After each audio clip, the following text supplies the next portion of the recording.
It's great having you here today. This time of the year, I get a little dry, a little hacky from the heat in the house, from winds outside blowing up dust, and still some pollen from the grasses and things. And so your throat can get a little dry. And plus, I'm oftentimes on the phone talking to people. And this is also the time of the year when we get colds and flu and those sort of things that most certainly weaken us. So in that vein, I'm remaking my elderberry lozenges, which I made last year as well. I make these every year, but I did a video last year for you. But I'm updating this one a little. Here, what you see me doing is just adding the honey. And in this formula, this is 2 cups of honey. I'm also going to be adding 2 cups of sugar. Now, I will tell you, I use coconut sugar, which is a more bitter sugar. So if you use that in this concoction, be prepared for it. Even though it's got all this honey in it, it will be a little bit bitter and almost a kind of a burned taste. And that's from using the coconut sugar. So that's why I make these just for myself, and well, some others I've given them to. But if you're making these for yourself, you can use just regular sugar, white sugar, but you can play with it. You can try different things. Raw sugar is best. If you can get just a nice natural sugar that hasn't been processed and bleached, that's even better. But I like using coconut sugar for a couple reasons. It does have several vitamins in it that actually are helpful, but again, it can leave it tasting bitter. So again, this is 2 cups of honey and 2 cups of sugar. Now, what's different about this formula is that I've updated my botanicals. This year, I'm adding a few more things. Why am I doing this? Well, for the benefits that they offer. I always have marshmallow root because marshmallow root is very soothing on the throat. It's anti-inflammatory, and it just feels good. And that's a good reason to use it. But I've also added stinging nettle. Why? Well, stinging nettle has been long purported to be very beneficial. It is one of the healthiest plants on the planet for us. It has a lot of beneficial vitamins and minerals in it, but also it is a superfood in many ways. And so if you're not taking in stinging nettle, you certainly should. It is great stuff. In addition, I've added Echinacea, and I will put some links in the description of this video just explaining the benefits of these various things and why they're here, why I use them.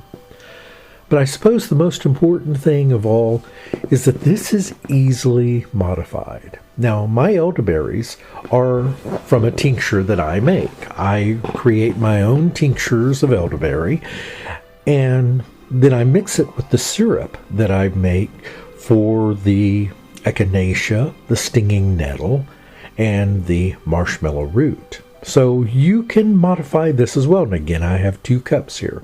So 2, 2, and 2. And this is what I do. There are 1,000 variations of this. All you have to do is look on YouTube or Google, and you can find 100,000 different links and recipes for making things like this. This is simple, and I use the amounts that I use for very specific reasons. Now, while I say that's 2 cups in volume of that liquid, it is, I would say, about 40% the elderberry tincture, which is grain alcohol, and elderberries. And then there is purified water, which has the other items in it, the stinging nettle, the echinacea, and the marshmallow root. So it's just all mixed together there. But you can play with these mixtures. This is the one that I found that I like. Some people some people add red pepper, some people add menthol. You can play with this to your heart's desire and change it up.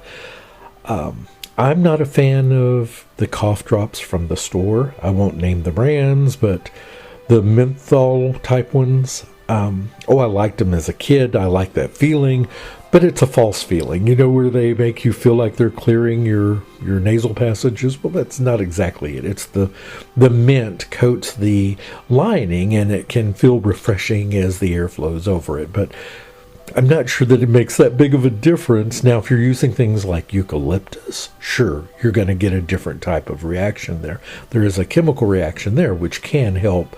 And menthol, to some degree, does help. I shouldn't say it doesn't help at all, but it's limited, that's all. It just feels good. It's sort of like those lotions you rub on your skin that have menthol in them, and they feel good and warm on the skin, but are they really making that big of a difference, or are they just tricking you into thinking they are? Well, that's a personal choice, of course.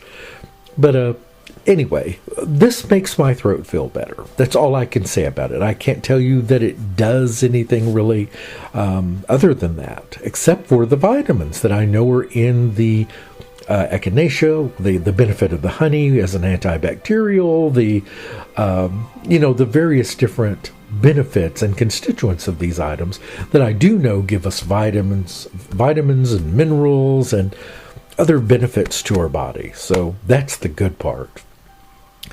And now, if you're worried about hygiene, of course, if you're making these for other people, you should be gloved and you should take a lot of care, because people are putting this in their mouth. This is for me. I know what's here. I know how clean everything is. I know how I scrub up. So I'm perfectly happy with the way that I'm doing this. But I'm just stating, if you're going to be selling these or even giving them to someone, just do your due diligence. Wear those gloves, make sure you've cleaned everything thoroughly. Now, I am checking the temperature of this quite often here because I want to bring it to the hard crack stage, which is 300 degrees, about 305. And all that means when a hard crack stage is that when you drop a drop of this in water, it turns hard like a hard candy, like a Jolly Rancher hard. Now, you can heat this a little less, maybe to 280, and it's not going to be that hard. It's going to be more of a chewy, caramelly, sticky, which is generally what I like. But it encourages me to chew them, which you should just slowly dissolve these. So I'm doing these in the hard crack stage for that very reason. Now, sorry about the noise there. Now, this is something that you can do, and I suggest that you do. Make your own. Look at what the ingredients are of the items in the store. I'm not even going to try to describe them. I might put a few on the screen here if I remember, but some of them have some items in them that are not that good for us. Now, when you're heating to this high a temperature, you have to be very careful. Okay, this can splash up. You don't want hot molten candy, which is basically what this is a candy. You're cooking sugar to the hard stage, which is basically the same thing as making hard candy. It is, except for the botanicals and other things that are in there. But it can be very dangerous. Don't do this around children. Make sure you're in a safe area, just like when you're making soap. But take care of yourself as well. That's very important. And that's all there is to it. It's really not complicated. Now, as you get closer to 300 degrees, you'll notice it really bubbles up there, doubles and triples in volume there. That's just air bubbles from the heating. Once it hits about 300 degrees, what's really cool, it goes through a chemical change, and all those bubbles then start falling out. And you'll see there, see how it's gone down quite a bit in volume? That's because a lot of those bubbles have fallen away. And in just a moment, now I'm just checking the temperature right now with the external, because what I can do is check the the temperature of the pan itself. Now, is that the same as the volume inside? No, but I know that when it says 300, that what's in the pan's getting close. Then I bring in my candy thermometer. You can do this however you want. You can put the candy thermometer in from the beginning, but mine is a big, tall, it's a professional chef one, which you'll see here in a moment as I pull it off the pan here. The one that I use is a big old stainless steel thing, and it gets in my way when I'm stirring, so I only add it right there at the very end.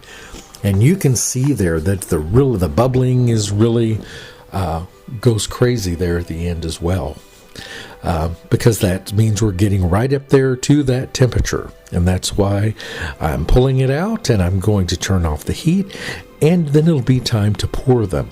I have a lot of fun doing this. Is it messy? Oh yeah. Pouring this hard, sticky stuff, always I'm sloppy with it.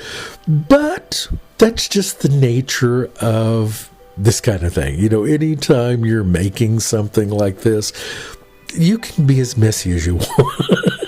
Because who's watching? Well, you're all watching, right? It's on YouTube. But if you're doing it certainly in your home, it's okay to be a little sloppy, a little, as long as you're being clean, that's all that really matters. And what I'm doing is just bringing this now up to the final few degrees, and you'll see the volume there will start to drop down as I hit that 300 degree temperature, at which point I'll just bring in my I just have a little measuring cup that I'm going to use to just dip this and pour it into my candy molds. And I love the smell of this cooking too. The honey. Oh, and by the way, the honey that I'm using, it's too expensive to use 2 full cups of Manuka honey. And quite frankly, Manuka is so thick and it's got its own distinct flavor. I wanted to break this up a little. 40% of this is Manuka honey, and then the remainder of it is a local honey. So I did want to be very clear about that.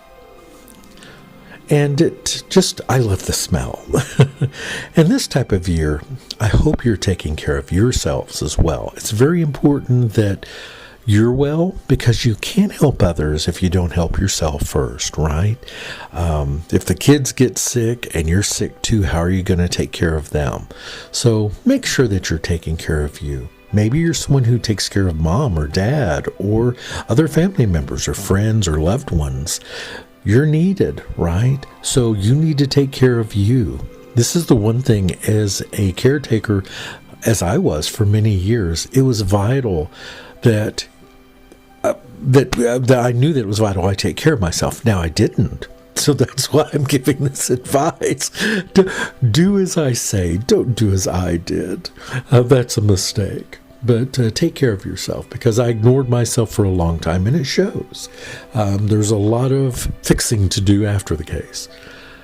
But I hope you all enjoyed this. I had a lot of fun making it for you, and it is one of those things that you can do yourselves, and as naturally and simple as possible, so that you're not adding more to you and your family's diet than you need. There are enough chemicals and lab-created things out there that are great for us, by the way. Many of them are, but many are not as well. So you have to be the judge there. But if you can make it yourself, why not, right? I hope you enjoyed this, everyone. Have a fantastic day, and I'll see you back soon. Goodbye.